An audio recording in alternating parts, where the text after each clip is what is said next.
किताब यानी कुरान में मरियम का भी तस्करा करो।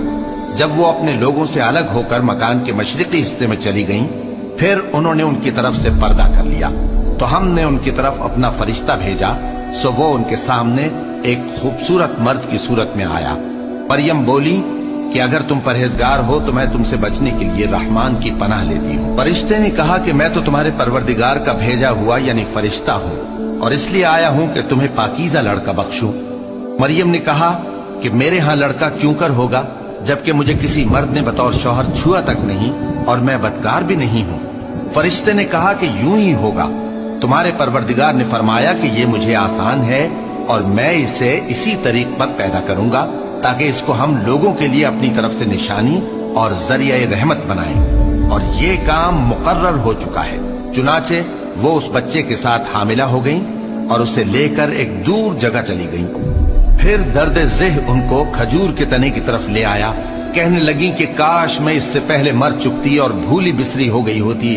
तब उनके टीले के नीचे की जानिब से फरिश्ते ने उनको आवाज दी कि गमनाक न हो, तुम्हारे परवरदिगार ने तुम्हारे नीचे एक चश्मा पैदा कर दिया है और खजूर के तने को पकड़कर अपनी तरफ हिलाओ, वो तुम पर ताजा उम्दा खजूरें गिराएगा, तो खाओ और पियो और आंखें ठंडी करो। अगर तुम किसी आदमी को देखो तो कहना कि मैंने अल्लाह के लिए रोजे की मन्नत मानी, तो आज मैं किसी आदमी से हरगिज कलाम नहीं करूंगी। फिर वो उस बच्चे को उठाकर अपनी बरादरी वालों के पास ले आई। वो कहने लगे कि मरियम, ये तो तूने बुरा काम किया। ए हारून की बहन, न तो तेरा बाप ही बुरा आदमी था और न तेरी माँ ही बदकार थी। तो मरियम ने उस बच्चे की तरफ इशारा किया। वो बोले कि हम इससे कि गोद का बच्चा है कैसे बात करें। बच्चे ने कहा कि मैं अल्लाह का बंदा हूँ, उसने मुझे किताब दी है और नबी बनाया है और मैं जहां हूं और जिस हाल में हूं उसने मुझे साहिब बरकत बनाया है और जब तक जिंदा हूं मुझको नमाज और ज़कात का इरशाद फरमाया है और मुझे अपनी माँ के साथ नेक सुलूक करने वाला बनाया है और सरकश व बदबख्त नहीं बनाया।